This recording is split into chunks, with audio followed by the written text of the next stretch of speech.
सभी को नमस्कार। आपका स्वागत है हमारे चैनल रिसेंट इन्फो पर। जैसा कि आप सभी जानते हैं, हम आपके लिए यहाँ पर डेली जो अपडेट है, दिन प्रतिदिन की जो घटनाएं हैं मुख्य जो आपकी परीक्षा से रिलेटेड होती हैं, जिनको परीक्षाओं में जिनसे पूछे जाने की बहुत ज़्यादा संभावना होती है, वो हम आपको प्रोवाइड करवाते हैं, उनका अपडेट आपको देते हैं। और ये भी आपको पता है कि हम 2 दिनों का अपडेट आपको एक वीडियो में प्रोवाइड करवाते हैं। तो आज का जो हमारा अपडेट है वो 3 अप्रैल और 4 अप्रैल का रहेगा। तो चलिए शुरू करते हैं बिना किसी देरी के। उससे पहले यदि आप चैनल पर नए हैं या चैनल को अभी तक सब्सक्राइब नहीं किए हैं तो चैनल को सब्सक्राइब करके अपना जो घंटी है उसको दबा दें और वीडियो को लाइक करें और अपने फ्रेंड्स के साथ भी शेयर करें ताकि उनको भी कुछ बेनिफिट हो, उससे उन्हें भी कुछ लाभ हो, उनकी भी तैयारी अच्छे से चलती रहे। सबसे पहले है भारतीय पर्यटकों के लिए ई वीज़ा प्रणाली किसने शुरू की है। ई वीज़ा मतलब इलेक्ट्रॉनिक वीज़ा किसने शुरू किया है। ये भारतीय पर्यटक कौन होता है जो घूमने जाते हैं कहीं बाहर। तो भारतीय जो भारत से लोग घूमने जाते हैं इस देश में, तो इस देश ने उन लोगों के लिए ई वीज़ा प्रणाली शुरू कर दी है। तो कौन सा देश है ये है जापान। कौन सा देश है? जापान। चलिए आगे चलते हैं। आगे वरिष्ठ IAS अधिकारी रवि कोटा हैं, जो इनको किस राज्य के मुख्य सचिव के रूप में कार्यभार दिया गया है, या इन्होंने किस राज्य के मुख्य सचिव के रूप में कार्यभार संभाला है। तो किस राज्य के मुख्य सचिव के रूप में कार्यभार संभाला इन्होंने संभाला असम। ठीक है। या ये भी पूछा जा सकता है कि असम के मुख्य सचिव का कार्यभार किसे सौंपा गया है। तो ये सौंपा गया है रवि कोटा को। ये है कौन? ये IAS अधिकारी हैं। ठीक है। आगे चलते हैं। Associated chambers of commerce and industry of India, ASSOCHAM इसको बोलते हैं संक्षेप में।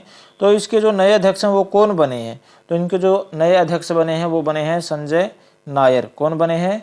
संजय नायर इसके नए अध्यक्ष बने हैं। आगे है भारत के कौन से पूर्व प्रधानमंत्री राज्यसभा से सेवानिवृत्त हो गए हैं, यानी रिटायरमेंट हो गई है राज्यसभा से उनकी। तो कौन से प्रधानमंत्री सेवानिवृत्त हुए हैं? ये हुए हैं डॉक्टर मनमोहन सिंह। इनको अर्थशास्त्री भी कहा जाता है और ये कांग्रेस में अपना प्रधानमंत्री का पद जो सुशोभित कर रही है, कांग्रेस पार्टी से इनका संबंध है। आगे चलते हैं। आगे टाटा इंटरनेशनल ने किसको नया प्रबंध निदेशक नियुक्त किया है? टाटा इंटरनेशनल ने तो किसको बनाया है नया प्रबंध निदेशक? तो ये बनाया है किसको? राजीव सिंघल को। किसको बनाया है? राजीव सिंघल को। आगे है कोंकण रेलवे कॉरपोरेशन लिमिटेड। तो इनके नए CMD के रूप में किसने पदभार ग्रहण किया है? यानी कोंकण रेलवे जो कॉरपोरेशन लिमिटेड है उसका नया CMD कौन बना है ये आपको बताना है। तो नया CMD कौन बना है? ये बना है संतोष कुमार झा। कौन बने हैं? संतोष कुमार झा। आगे चलते हैं। किस देश ने कैनाबिस के उपयोग को वैध किया है, यानी संवैधानिक मान्यता दे दी है? तो ये कौन से देश ने किया? ये किया है जर्मनी ने। किस देश ने? जर्मनी ने। काफ़ी विरोध हुआ इसको वैध करने का, लेकिन इसको पारित कर दिया संसद में विधेयक और इसको कानूनी रूप से मान्यता दे दी। तो ये कैनाबिस है क्या? कैनाबिस क्या है? क्या ये है? भांग। ठीक है। कैनाबिस किसको बोलते हैं? भांग की एक किस्म है ये कैनाबिस। आगे है अकाल कोशिकाओं का अध्ययन करने के लिए एकल होगा। एकल कोशिकाओं का अध्ययन करने के लिए सी कैंप द्वारा कौन सा प्लेटफॉर्म विकसित किया गया? तो कौन सा प्लेटफॉर्म विकसित किया गया सी कैंप के द्वारा एकल कोशिकाओं का अध्ययन करने के लिए? तो ये किया गया ऑप्टीड्रॉप। कौन सा प्लेटफॉर्म विकसित किया? ऑप्टीड्रॉप। आगे चलते हैं। प्रतिष्ठित नेशनल फेम अवार्ड जो 2024 है वो किसको दिया गया है? प्रतिष्ठित नेशनल फेम अवार्ड 2024 किसे प्रदान किया गया है? तो ये किया गया है कार्तिक कोमोरी को। किसको? Kartik Komori, doctor Kartik Komori को। आगे गृह मंत्रालय ने कानून का उल्लंघन करने के लिए कितने NGO का FCRA पंजीकरण रद्द कर दिया है? FCRA ये जो NGO हैं, कितने NGO हैं ये, इनका ये FCRA पंजीकरण रद्द कर दिया है? तो कितने एनजीओ हैं? 5। ठीक है, इन पर कानून के उल्लंघन का जो आरोप लगा है तो गृह मंत्रालय ने एक्शन लेकर इनका जो FCRA पंजीकरण है वो रद्द कर दिया है। आगे है यात्रियों पर किस तीर्थ पर जाने पर प्रतिबंध लगाया गया है। किस तीर्थ पर जाने पर रोक लगा दी है यात्रियों पर? तो ये लगा दी है अहोबिलम तीर्थ। ठीक है, अहोबिलम तीर्थ ये पड़ता कहाँ है? ये आंध्र प्रदेश में है। आंध्र प्रदेश का जो नल्लामाला वन है इसमें ये पड़ता है और ये 9 मंदिरों को मिलाकर बना है ये अहोबिलम तीर्थ। तो अलग अलग मंदिर हैं 9, उनको मिलाकर ये अहोबिलम तीर्थ बना है। तो इस पर प्रतिबंध क्यों लगा दिया? ज़्यादा गर्मी होने के कारण। ठीक है, जो जानवर होते हैं उनकी आवाजाही या उनके घूमने फिरने की समस्या को दूर करने के लिए और ज़्यादा गर्मी के कारण ये प्रतिबंध लगा दिया है वहाँ आने जाने पर। और वहाँ पर जो प्लास्टिक की चीज़ें हैं उनको भी बैन कर दिया है। प्लास्टिक की चीज़ों को भी वहाँ यूज के लिए बैन कर दिया है, चाहे कोई बोतल हो, कोई कुरकुरा चिप्स, किसी भी प्रकार का प्लास्टिक हो। आगे है भारोत्तोलन विश्व कप में किसने कांस्य पदक अपने नाम किया है? तो भारोत्तोलन विश्व कप में जो बिंद्या रानी देवी है इनको कांस्य पदक मिला है। इन्होंने लगभग 196 किलो वजन उठाया था। ठीक है, इससे एक जो फर्स्ट नंबर पर आई हैं जिसको स्वर्ण पदक मिला उन्होंने 234 किलो वजन उठाया है और एक जो सेकंड नंबर पर आई हैं उन्होंने 201 किलो वजन उठाया। आगे है काठिया गेहूं जिसे हाल ही में GI टैग दिया गया है किस राज्य से संबंधित है? तो काठिया गेहूं जो किसका है? ये उत्तर प्रदेश का है। किसका है? उत्तर प्रदेश का, बुंदेलखंड का।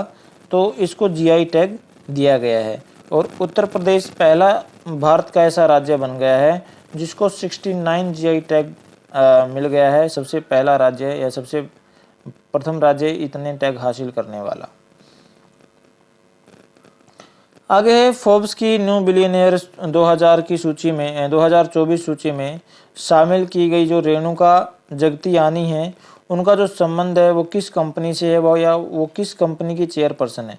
सबसे पहले तो ये प्रश्न पूछा जा सकता है कि न्यू बिलियनियर 2024 जो रिपोर्ट है वो किसने जारी की? तो ये की है फोर्ब्स ने। ठीक है, तो और इसमें ये जो भारत की हैं रेणुका जगतियानी इनको शामिल किया गया है बिलियनियर की सूची में। तो ये किस कंपनी की चेयरपर्सन है या किस कंपनी से इनका संबंध है?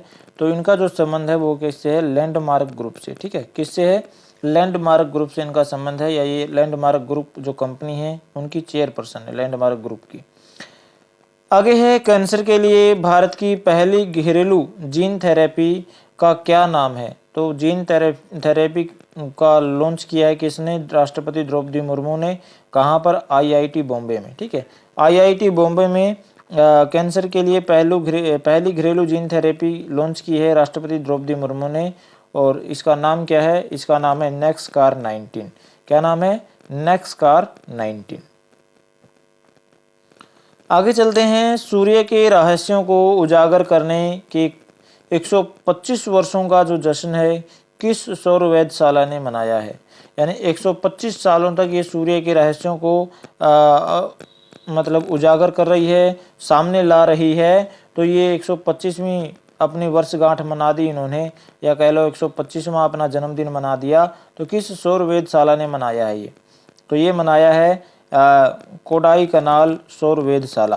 किसने? कोडाई कनाल सौर वेधशाला। ये पड़ती कहाँ पर? आप कमेंट बॉक्स में लिखकर बताइए। नहीं पता है तो सर्च कीजिए इंटरनेट पर। आगे चलते हैं। भारतीय राष्ट्रीय राजमार्ग प्राधिकरण NHAI ने कौन सा नियम पेश किया है? तो कौन सा नियम पेश किया है? तो ये किया है वन वाहन वन फास्टैग। किसने किया? ये NHAI ने। चलो, राष्ट्रीय राजमार्ग प्राधिकरण। आगे चलते हैं। पुर्तगाल के नए प्रधानमंत्री के रूप में किसने शपथ ली है? तो पुर्तगाल के नए प्रधानमंत्री कौन बने हैं? ये बने लुइस मोंटेनेग्रो। कौन बने हैं? Luis Montenegro. ये पुर्तगाल के नए प्रधानमंत्री बने हैं।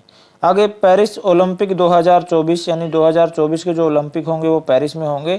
तो उसके लिए क्वालिफाई करने वाले एकमात्र भारतीय वेट लिफ्टर कौन है? यानी वेट लिफ्टर यानी भार उठाने वालों में केवल एक ही व्यक्ति ने क्वालिफाई किया है। तो कौन है वो है मीराबाई चानू।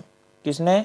मीराबाई चानू ने वेट लिफ्टिंग में क्वालिफाई किया है और ये पेरिस ओलंपिक 2024 में भाग लेंगी। आगे है, किसने FISME के नए अध्यक्ष के रूप में कार्यभार संभाला है? तो FISME का नया अध्यक्ष कौन बना है? तो ये बने हैं संदीप जैन। कौन बने हैं? संदीप जैन। आगे चलते हैं, चीन ने किस प्रदेश में 30 स्थानों के नाम बदले हैं? तो चीन का जो है भारत का जो राज्य है अरुणाचल प्रदेश, उस पर कब्जा है। तो अरुणाचल प्रदेश के हिस्से पर कब्जा है, तो उसमें जो 30 स्थान है, 30 जगह उनका नाम चीन ने बदला है, लेकिन भारत इसका विरोध कर रहा है। भारत ने इसे मूर्खतापूर्ण कार्य बताया है। आगे चलते हैं, मालदीव के बाद किस देश में इंडिया आउट अभियान तेज हो रहा है? देखो, मालदीव के साथ थोड़ी सी वो मोदी जी पर टिप्पणी कर दी थी, तो उससे भारतीयों ने क्या कर दिया था कि अपना बहिष्कार कर दिया था, और मालदीव में भी अपना लोग इंडियन का बहिष्कार कर रहे थे। तो अब जो है मालदीव के बाद इंडिया आउट का जो अभियान है वो बांग्लादेश में भी चल पड़ा है। बांग्लादेश की जो प्रधानमंत्री हैं शेख हसीना, और इन्होंने जितने भी मुस्लिम राष्ट्र हैं सबसे कहा है कि भाई जितने भी मुस्लिम राष्ट्र हैं सब अपनी एक ही मुद्रा रखो, ठीक है, चाहे रुपया रखो, दिनार रखो, कुछ रखो, लेकिन सभी अपनी एक ही मुद्रा रखो ताकि हमारी एकता बनी रहे, अपना लेन देन सुगम हो सके। सभी मुस्लिम राष्ट्रों से इन्होंने अपील की है, बांग्लादेश की जो प्रधानमंत्री हैं इन्होंने। और बांग्लादेश में भी ये अब इंडिया आउट अभियान शुरू हो गया है, यानी भारतीयों को बाहर निकालो, ये भी इसका मतलब लिया जा सकता है। आगे है, पुरातात्विक उत्खनन के 5200 वर्ष पुरानी हड़प्पा बस्ती का पता कहाँ चला है? तो उत्खनन क्या था? खुदाई। जो पुरातात्विक खुदाई हुई है तो उसमें 5200 वर्ष पुरानी हड़प्पा बस्ती का पता चला है। तो वो कहाँ पर ये खुदाई हुई थी, कहाँ पर पता चला है? तो ये चला है गुजरात में। गुजरात में भी कहाँ पर? कच्छ में, ठीक है। आगे चलते हैं, गोवा के किस हवाई अड्डे पर डिजी यात्रा प्रणाली शुरू की गई है? तो जो गोवा का हवाई अड्डा है, क्या नाम है उसका? उसका है मोपा। ये मोपा जो हवाई अड्डा है, इस पर डिजी यात्रा प्रणाली शुरू की गई है। आगे, किसने दुनिया का सबसे शक्तिशाली लेजर विकसित किया है? सबसे शक्तिशाली लेजर, ठीक है, तो ये किया है रोमानिया ने। रोमानिया के जो वैज्ञानिक कह सकते हैं आप, जो अनुसंधानकर्ता कह सकते हैं, उन्होंने सबसे शक्तिशाली लेजर विकसित किया है। आगे है, वाइस एडमिरल मार्क हेमंड, ये भारत की यात्रा पर हैं और ऑस्ट्रेलिया से हैं। ये ऑस्ट्रेलिया के नौसेना प्रमुख हैं ये। तो उनकी भारत यात्रा के दौरान परंपरागत गॉर्ड ऑफ ऑनर किसने प्रदान किया? यानी इनको गॉर्ड ऑफ ऑनर प्रदान किया है। तो किसने प्रदान किया है ये गॉर्ड ऑफ ऑनर? तो ये नौसेना के हैं, हेड हैं मार्क हेमंड ऑस्ट्रेलिया के। तो भारतीय नौसेना ने ही इनको गॉर्ड ऑफ ऑनर प्रदान किया है। चलिए आगे चलते हैं। आगे है, किस मंत्रालय ने माई CGHS iOS ऐप लॉन्च किया है? तो किस मंत्रालय ने लॉन्च किया है ये किया है स्वास्थ्य और परिवार कल्याण मंत्रालय, इसने लॉन्च किया है। इनके जो सचिव हैं कौन है? अपूर्व चंद्रा। इसके स्वास्थ्य और परिवार कल्याण मंत्रालय के सचिव कौन है? अपूर्व चंद्रा। इन्होंने ये ऐप लॉन्च किया है। आगे, परमवीर चक्र उद्यान। उद्यान क्या होता है? बगीचा, ठीक है। कई बार आपको हिंदी में भी क्वेश्चन आ जाता है कि उद्यान का मतलब क्या होता है, बहुत सारे लोगों को पता नहीं होता। तो उद्यान होता है बगीचा, ठीक है, या उपवन भी इसको कह देते हैं, वाटिका भी कह देते हैं। तो ये जो बगीचा है, परमवीर चक्र जो बगीचा, इसका उद्घाटन कहाँ किया गया है? ये किया गया है चेन्नई में। कहाँ? चेन्नई। चेन्नई किसकी राजधानी है? कमेंट बॉक्स में लिखकर बताइए। आगे, किस AI कंपनी ने भावनात्मक बुद्धिमत्ता के साथ दुनिया का पहला संवादात्मक AI पेश किया है? AI क्या होता है? Artificial intelligence. यानी ये कंपनी जो है AI कंपनी, इसने एक ऐसा AI विकसित कर दिया जो भावनात्मक, यानी फीलिंग्स भी हैं उसके अंदर, ठीक है। वो अपनी, जैसे व्यक्ति के अंदर फीलिंग्स होती हैं, भावनाएं होती हैं, उनको जैसे व्यक्ति अपनी भावनाओं को व्यक्त करता है या किसी दूसरे की भावनाओं को समझ सकता है, वैसी ही भावनात्मक बुद्धिमत्ता, यानी उसमें ऐसी बुद्धि यानी चिप डाल दी है। तो ये पहला संवादात्मक AI पेश किया है ऐसा। किस ये कंपनी है? AI company. तो किस AI कंपनी ने किया है?